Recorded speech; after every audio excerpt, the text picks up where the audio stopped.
আপনার ব্যবহারে যাতে মানুষ সন্তুষ্ট হয়ে যায়। আল্লাহর নবীর জীবন জিন্দেগিটা কেমন ছিল একটু চিন্তা করুন। হে তরুণ যুবকেরা, নবী আমার রাস্তা দিয়ে যান, একটা বুড়িমা, ইহুদিদের বুড়িমা, ইহুদি বুড়িমা একটা ঘরের কাচরা গুলো, নোংরা গুলো নবীর মাথায় ছুঁড়ে ছুঁড়ে মারে। আহারে, নবীকে তখন নবীর অনেক শত্রু, নবীর অনেক তখন শত্রু।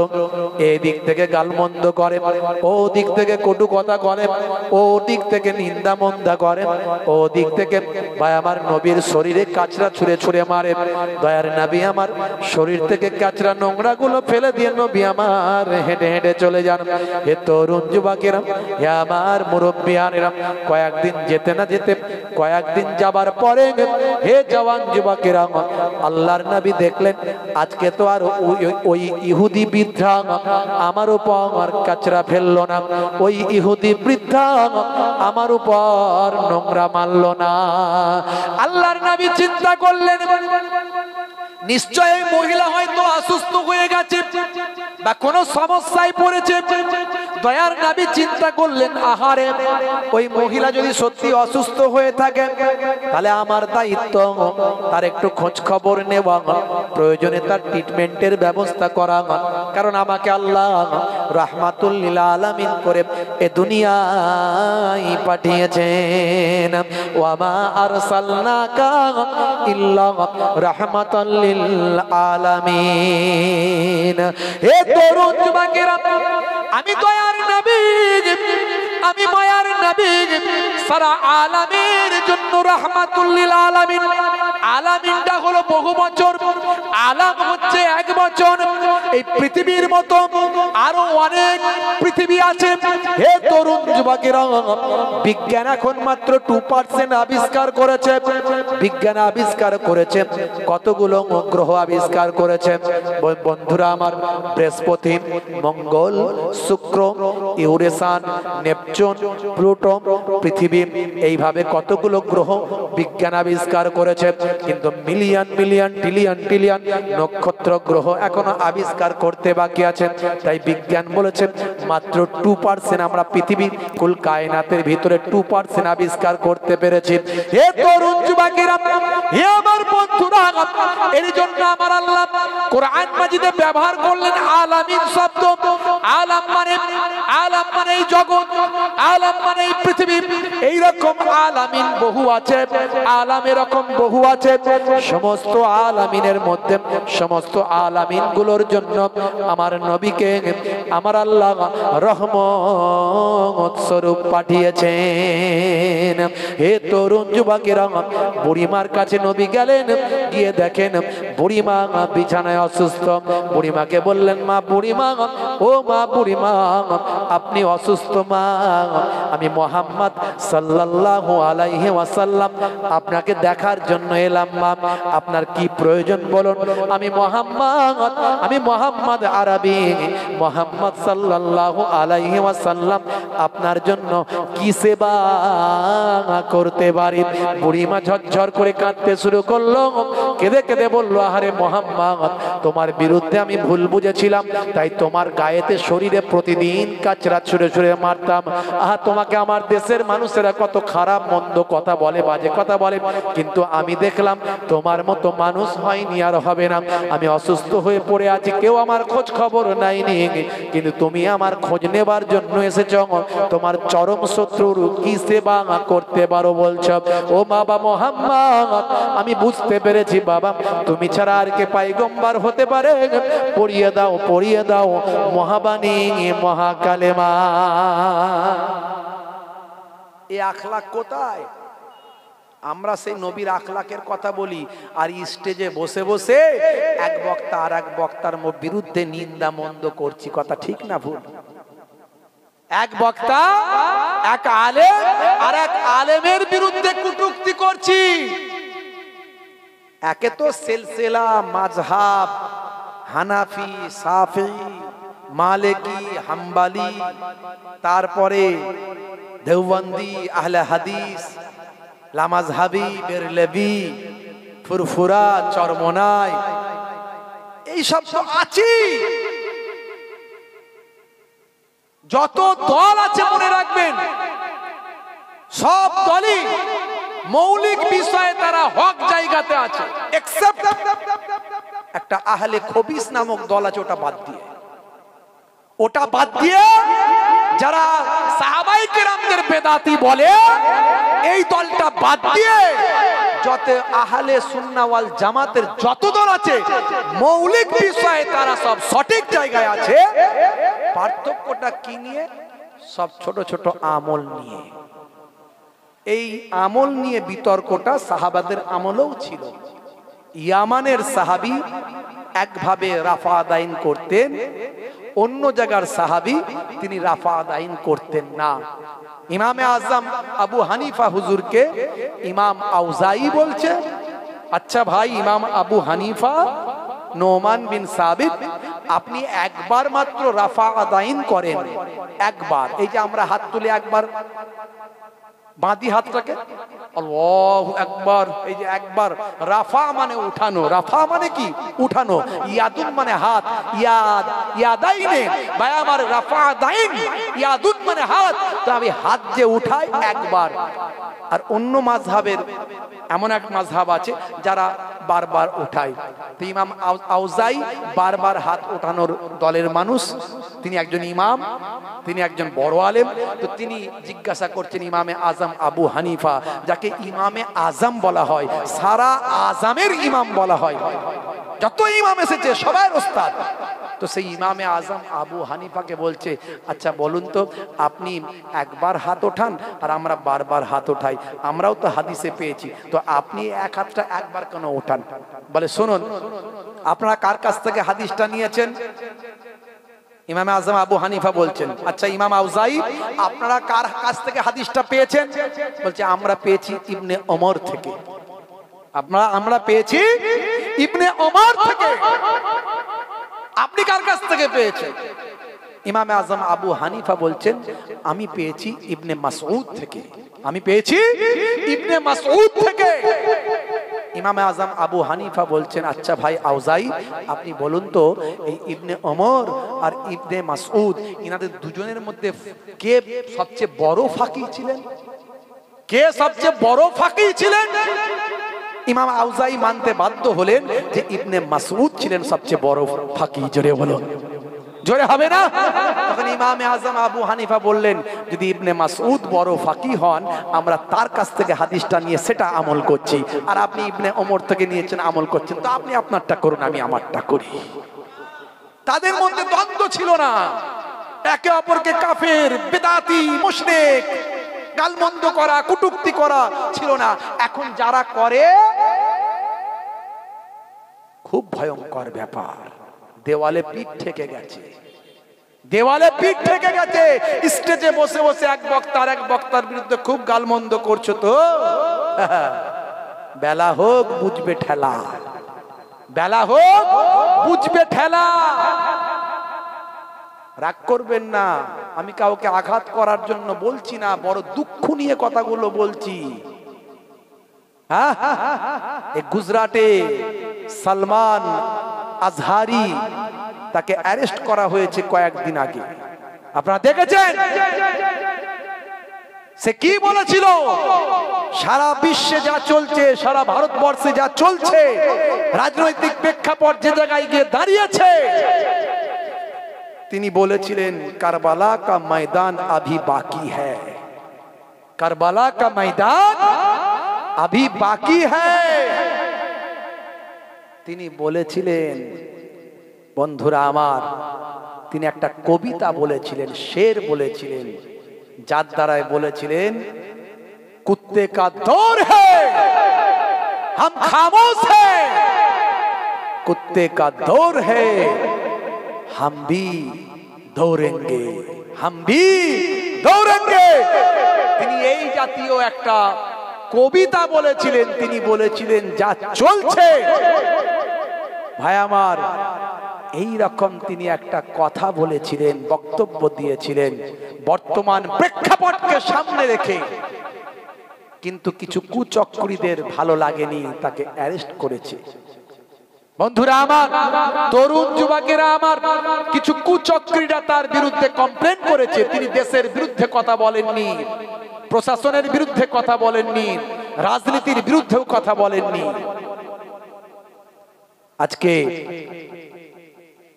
আমি সেদিন একজনকে জিজ্ঞাসা করলাম, ইউপি থেকে এসেছিলেন, ইউপি থেকে, ভাই কেমন অবস্থা তোমার দেশের, ইউপির অবস্থা কেমন? বলছে মসজিদের মাইকে আজান বন্ধ করে দিয়েছে। হ্যাঁ, আসামের অবস্থা কেমন? মাদ্রাসাগুলো সব বন্ধ করে দিয়েছে। হ্যাঁ, আমরা তো তুলনামূলক তবু আলহামদুলিল্লাহ এখনো ভালো আছি, তুলনামূলক এখনো ভালো আছি। আমরা তো বুঝি না বাইরের পরিস্থিতি কি চলছে।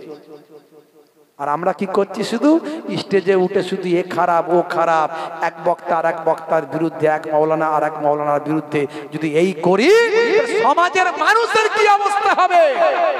সমাজের মুসলিম সমাজ কোন জায়গায় পৌঁছাবে?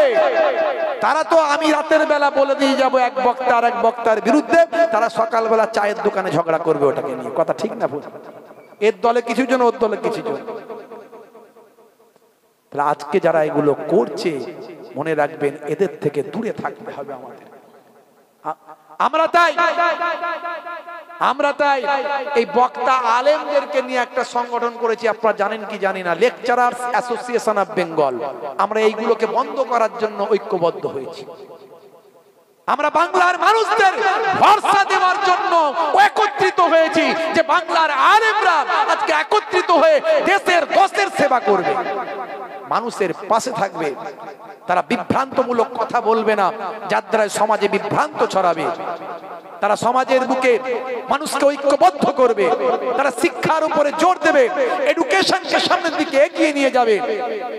আমরা কাজ শুরু করেছি, আপনারা জানেন। কয়েকটা মাদ্রাসা আমরা চালু করার চেষ্টা করেছি, কয়েকটা মাদ্রাসা উদ্বোধক ভাই আমার ভিত দেওয়ার কাজ করেছি, কয়েকটা মাদ্রাসায় গিয়ে প্রোগ্রাম করেছি, কিছু আপনার কি বলে সামাজিকভাবে জাতি ধর্ম বর্ণ নির্বিশেষে সেবামূলক কাজগুলো করেছি, শীতে শীত বস্ত্র দেওয়া শুরু করেছি, কিছু কাজ করার চেষ্টা করেছি অল্প দিনে। আমাদের এই সংগঠনে কিছু কম বেশি প্রায় বাংলার খ্যাতনামা 100 জন আলেম ওলামা কিছু কম বেশি আছেন, যারা সবাই কিন্তু বক্তা, সবাই ওয়াইজ, কিন্তু ওয়াজ না করলে আমাদের সঙ্গে নাই তারা, আমার বক্তাদের নিয়ে। এই সমস্ত লেকচারার্স অ্যাসোসিয়েশন অফ বেঙ্গলের বক্তাদেরকে নিয়ে আসবেন, সমাজে ফিতনা হবে না, সমাজ শান্ত হবে, সমাজ এগিয়ে যাবে, শিক্ষা আদর্শে চেতনায় ভাবনায় জাগ্রত হবে। আমার নবীর আখলাক চরিত্রকে আপনাকে গ্রহণ করতে হবে। নবী দয়ার নবী, মায়ার নবী। আপনি এতটা অ্যাগ্রেসিভ কেন? এতটা অ্যাগ্রেসিভ কেন? এতটা উগ্র কেন? আমার নবী তো উগ্রতা শেখাননি, আমার নবীতে অ্যাগ্রেসিভ চিন্তা ভাবনা শেখাননি। আমার নবী সব সমস্যাকে ছোট করে দিয়েছেন। আর আপনি বড় করছেন কেন?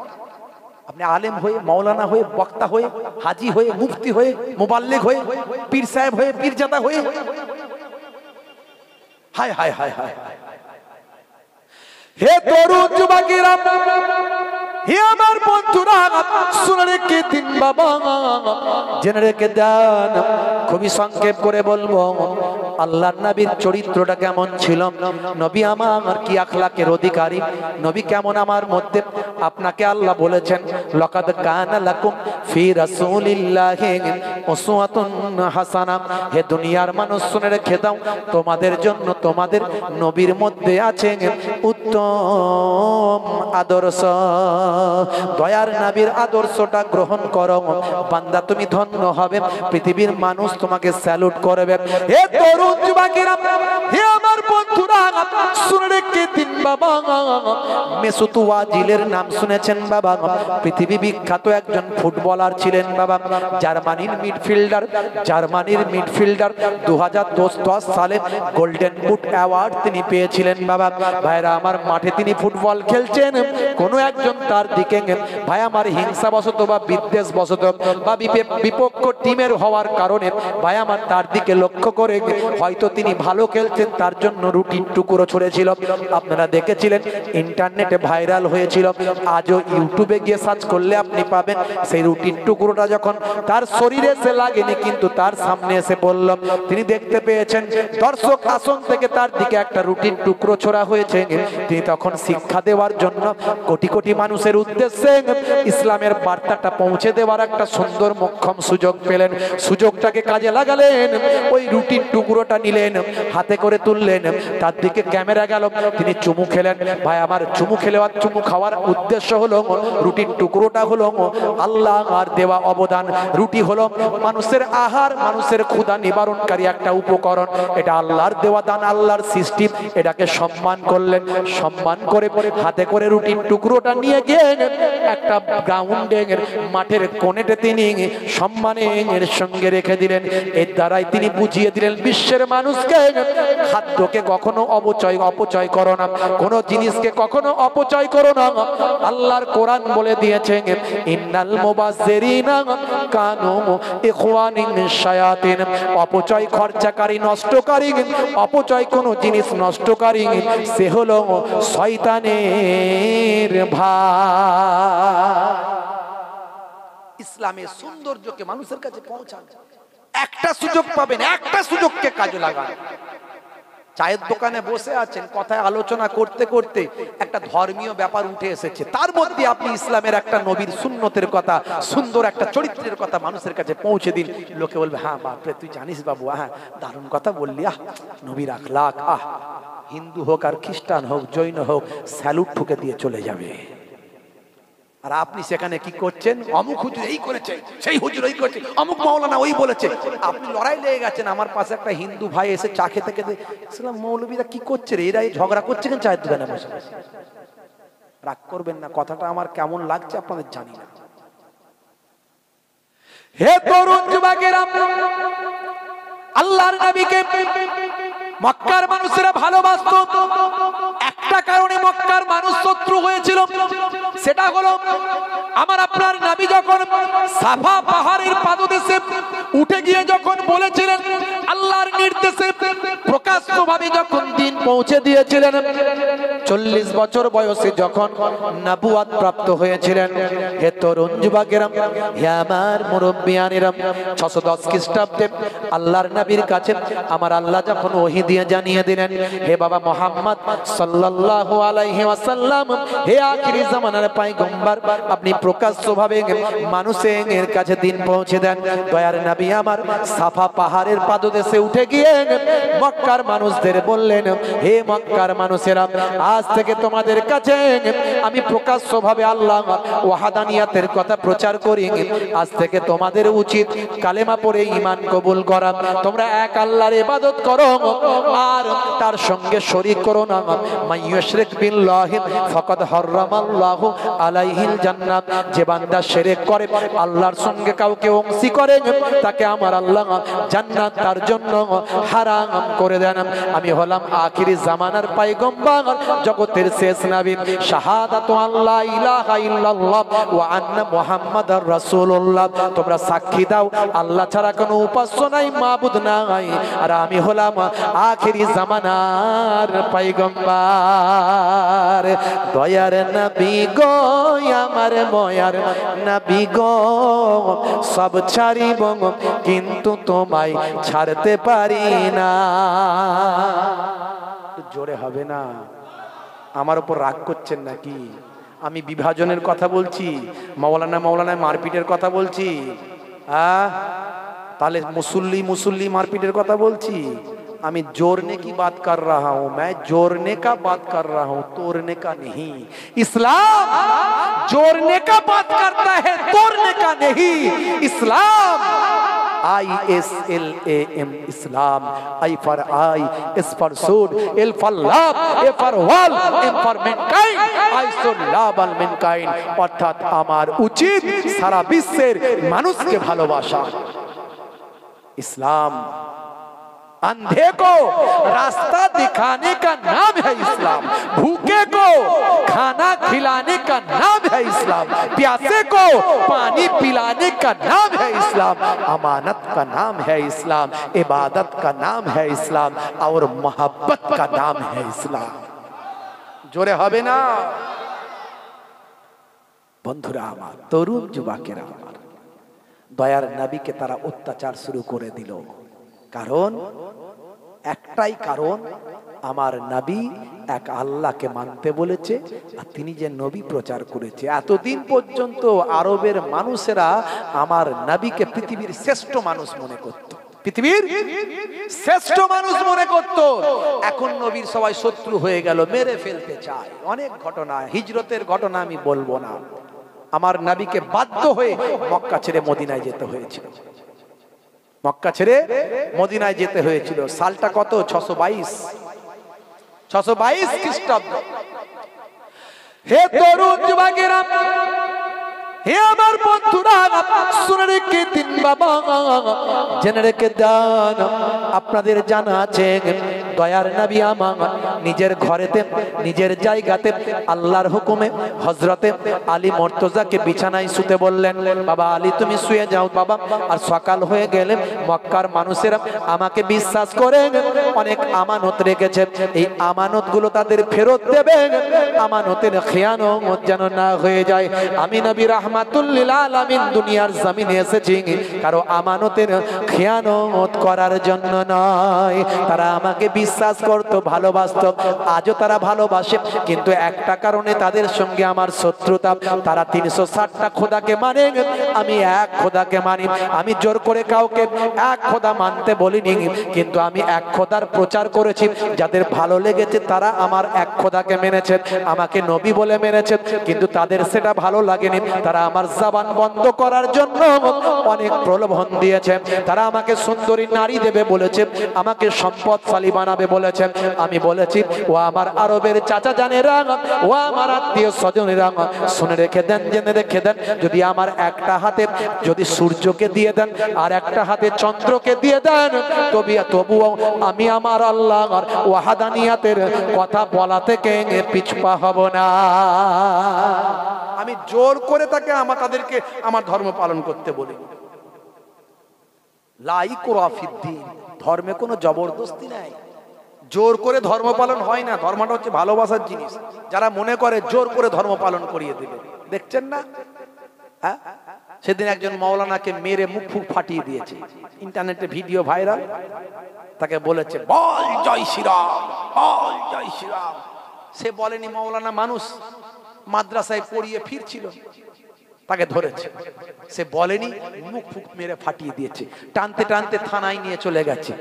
আর এমন অবস্থা ওদিককারের, থানার পুলিশের সামনে ওইসব কি সব এখন বাহিনী হয়েছে, বাহিনী মারছে, বুঝতে পারছে। পুলিশও কিছু বলতে পারছে না, প্রশাসন তাদের উপরে লাঠি ঘোরাচ্ছে, প্রশাসনের উপরে সরকার আছে, কিছু বলার নাই। আমরা তো পশ্চিমবঙ্গে অনেক ভালো আছি, এখনো পশ্চিমবঙ্গে পুলিশের ক্ষমতা আছে। ওই সব রাজ্যগুলোতে পুলিশের কোনো ক্ষমতা নাই। পুলিশের সামনে সাধারণ লোক যারা ওই সব কি বলে আপনার এই কি বাহিনী টাহিনী সব দল করে দিয়েছে, সেই দলের লোকেরা যা করবে পুলিশ সেটা মেনে নেবে, উপায় নাই। নাহলে পুলিশের অবস্থা খারাপ হয়ে যাবে, উপর থেকে চাকরি চলে যাবে।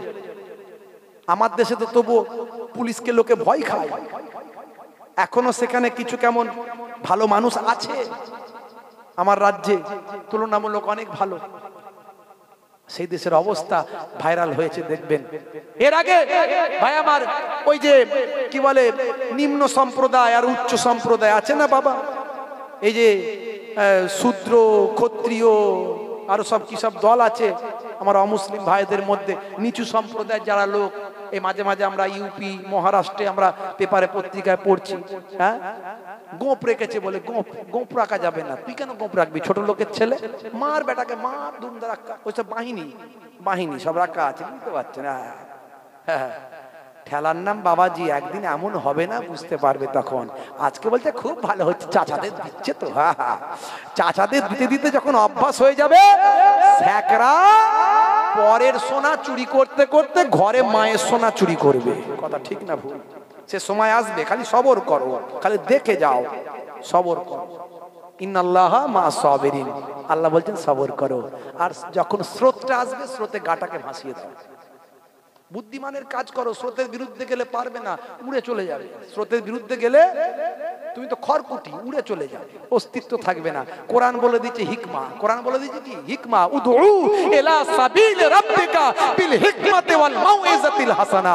তুমি মানুষকে ইসলামের দিকে আহ্বান করো, সুন্দর উপদেশ আর সুন্দর কৌশল। তোমার ক্ষমতা নাই, নবী প্রতিবাদ শিখিয়েছে। নবী প্রতিবাদ কেমন শিখিয়েছে? ক্ষমতা থাকলে হাত দিয়ে প্রতিবাদ করো। আছে আমাদের হাত দিয়ে প্রতিবাদ করার ক্ষমতা? নাই। ক্ষমতা থাকলে মুখ দিয়ে করো। এখনো পশ্চিমবঙ্গে আছে বলি কিছু কি এমন কথা মুখ দিয়ে প্রতিবাদ করতে পারি, সব কথা পারি না, সব কথা পারি না। ওই সালমান আজহারিকে সকালবেলা তুলে নিয়ে চলে গেছে, আমাকেও তুলে নিয়ে চলে যাবে। আপনার কি করা যাবে, হুজুরকে নিয়ে গেছে, আর কি করবো বলো, যা হবে আমার বউ বাচ্চারা হবে, কথা ঠিক না বল? হ্যাঁ, আপনি বলবো হুজুরকে নিয়ে চলে গেছে। বাংলাদেশের মতো লোকের বড় বড় আলেমুলকে জেলে ঢুকিয়ে মেরে দিচ্ছে একদম, সেখানে মুসলমান দেশ বলে আবার, বুঝতে পারছেন? হ্যাঁ, তাদেরকে ব্যালেন্স রেখে চলতে হয়। একদিকে ভারতের সঙ্গে, একদিকে মায়ানমারের সঙ্গে, একদিকে পাকিস্তানের সঙ্গে, একদিকে আপনার কি বলে ওই শ্রীলঙ্কার সঙ্গে, একদিকে আমেরিকার সঙ্গে, সব ব্যালেন্স রেখে রেখে চলছে, বুঝতে পারছি? যে যেমন ভাবে চললে চলে। নেতারা যারা উপরে বসে আছে তারাও শান্তিতে নাই, তারাও ব্যালেন্স রাখছে সব জায়গায়। আমরাও ব্যালেন্স রেখে কথা বলছি। ওই ব্যালেন্সের বাইরে গেলি, ডিসব্যালেন্স হয়ে গেলি, ডুব করে চলবে। কি হবে? ঝড়ে উড়ে যাবে। দেখবে বুলডোজার এসে গেছে ঘরে। কি এসেছে? বুলডোজার, ভেঙে দিয়ে বেরিয়ে যাচ্ছে। কারো কিছু করার ক্ষমতা নাই। রাগ করবেন না, কথাগুলো শুনতে খারাপ লাগতে পারে, কিন্তু অতি সত্য কথা বলছি আমার ক্ষুদ্র জ্ঞান বুদ্ধি নিয়ে, যতটুকু পড়াশোনা করেছি আর যতটুকু স্টাডি করি। ছোট্টবেলা থেকে সোশ্যাল ওয়ার্ক করি, ছোট্টবেলা থেকে। সোশ্যাল ওয়ার্ক মানে বুঝতে পারছেন তো? পলিটিশিয়ান থেকে শুরু করে কারোর সঙ্গে নাড়াঘাটা করতে কম না, একদম ওপর মহলে পর্যন্ত অনেক মন্ত্রীদের সঙ্গে আমার ভালো সম্পর্ক আছে, বুঝতে পারছেন? সব জানা আছে, কিন্তু সব ব্যালেন্স রেখে চলতে হয়। দিনকাল খুব বলবেন আপনি হক কথা বলেন না, হক কথা বলতে যাবে, বলো সালমানের মতো কালকে চলে যাবে। হক কথা বলা তুমি নবীর থেকে বড় হক কথা শিখেছো নাকি? নবীকে দেশ ছেড়ে যেতে হলো কেন? নবী তো মারপিট করতে পারতো, নবী তো মারপিট করতে পারতো। আমার যে করা আছে সে করা মারপিট করবো, মক্কা ছেড়ে আমি যাব না, হতো না? হতো না? নবী কি বলেছে? এই সময় আল্লাহ বলছে, এই সময় হে নবী আপনার থাকা যাবে না, চল যান, রাতের অন্ধকারে পালিয়ে যান, লুকিয়ে যান, লুকিয়ে যান। আপনি জিততে চাইলে 10 পা পিছাতে হবে, 10 পা পিছানোর পরে আল্লাহ সময় দিলে 20 হাত এগিয়ে যাবেন। জোরে বলেন সুবহানাল্লাহ। হিকমতের গন্ডগোল করলে বিপদ আছে বলে দিলাম। আর মুসলমানদের কে বোঝাবে? মাথা গরমে লোক তো বেশিরভাগ তো পড়াশোনা শিক্ষা দীক্ষার দিকে গুরুত্ব নাই, খালি বলছে হাম তোড় দেঙ্গে, ভাঙ দেঙ্গে, ডাল দেঙ্গে, কাট দেঙ্গে। ওই যে ঝড়ে পড়বে, উড়ে চলে যাবে, কোনো খবর হবে না।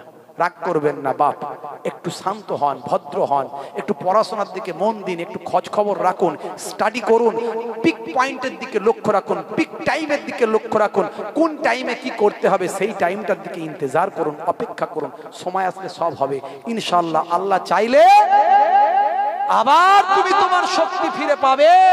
সেই সময় আসুক, তোমার শক্তি আল্লাহ ফের দেবে, কারণ সবাইয়ের সময় এক সময় যায় না। এই দেশে মোগলরা এসেছিল, 700 বছর রাজত্ব করেছিল, মোগল আর নাই। সুলতানরা এসেছিল, তারা আর নাই। ইংরেজরা এসেছিল, তারা আর নাই। যে জালেমি আসুক না কেন, যত জুলুমি করুক না কেন, তারাও একদিন চলে যাবে। আবার তুমি মাথা উঁচু করে বাঁচবে ইনশাআল্লাহ। বন্ধুরা আমার, তরুণ যুবকেরা আমার, মুরব্বিয়ানেরা আমার, ভালো করে বোঝার চেষ্টা করবেন। নবীকে আমার লুকিয়ে চলে যেতে হয়েছিল। কি আমার নবী যখন পৌঁছালেন মসজিদে কোবা, কোবা নাম শুনেছেন না? কোবা এই মদিনা শরীফ থেকে সামান্য একটু দূরে। নবী আমার সেখানে গেলেন। মক্কার মানুষেরা নবীকে মেরে ফেলতে চায়, আর মদিনার মানুষেরা নবীর জন্য জীবন দিতে চায়। মদিনার মানুষেরা নবীকে এত ভালোবাসে। কোবা এলাকায় গিয়ে আমি দেখলাম, আমি আল্লাহ আমাকে নিয়ে গেছেন দুবার, তার মধ্যে আমি এবারেই মাস দুয়েক আগে গেছিলাম। যাই হোক আলহামদুলিল্লাহ, ওই সব জায়গায় গেলে জান ঠান্ডা।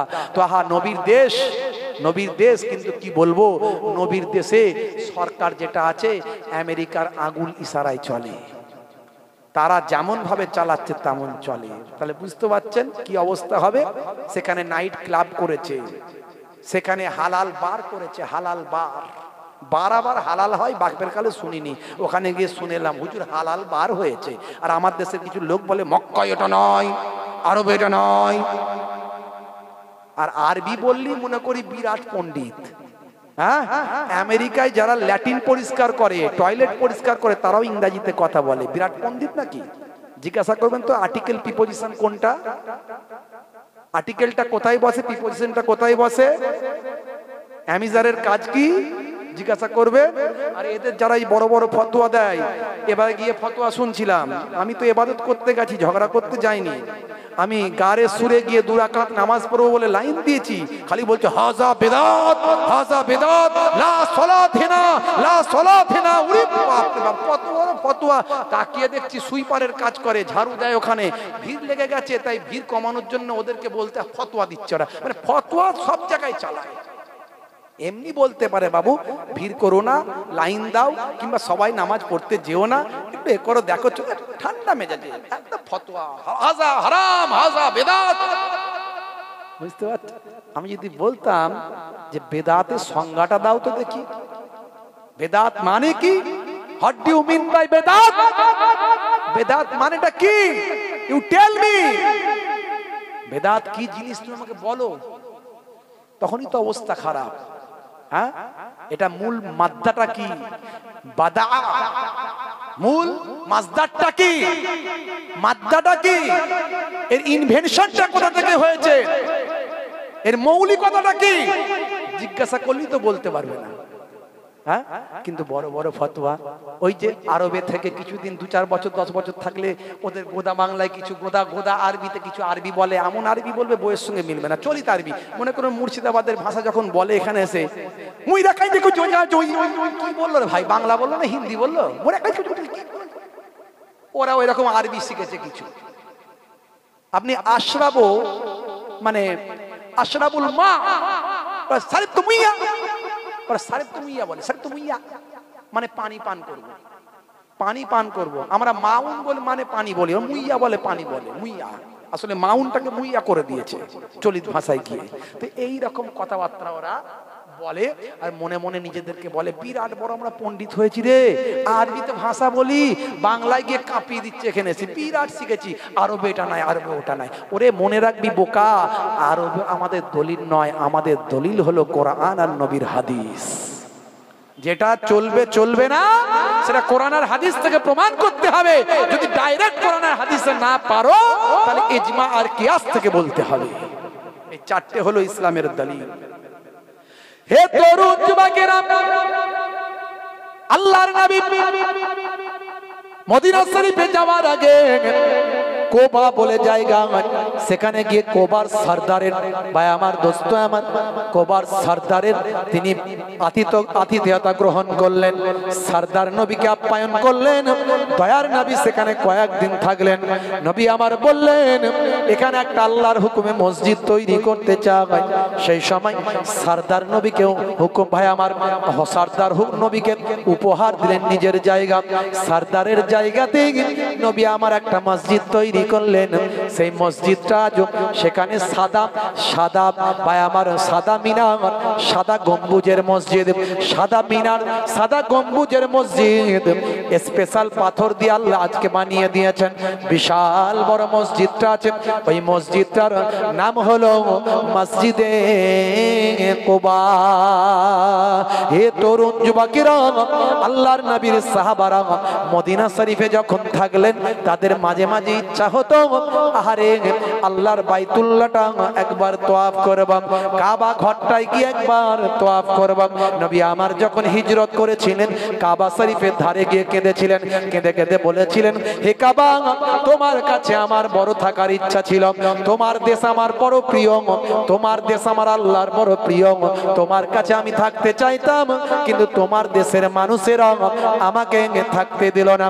আমার আল্লাহ জানিয়ে দিয়েছিলেন হে আমার বন্ধু, আপনি চিন্তা করবেন না, আমি আপনাকে পুনরায় আপনার দেশ মক্কা, পূর্বের মক্কা, মক্কা পরবর্তীকালে মক্কা, সেই আপনার দেশ আপনার মক্কা, আমি আল্লাহ আপনাকে আবার জয় করিয়ে দেব। জোরে হবে না, জোরে হবে না। সাহাবাই কেরামরা আল্লাহর নবীকে বলতেন হুজুর মক্কার মানুষদের সঙ্গে আমাদের লড়াই, মক্কার মানুষেরা আমাদের পেলে হত্যা করে ফেলবে, তা আমরা দীর্ঘদিন ধরে কাবা ঘরে যেতে পারছি না হুজুর, মনটা বড় খারাপ লাগে, একটু যদি আমরা তওয়াফ করতে পারতাম।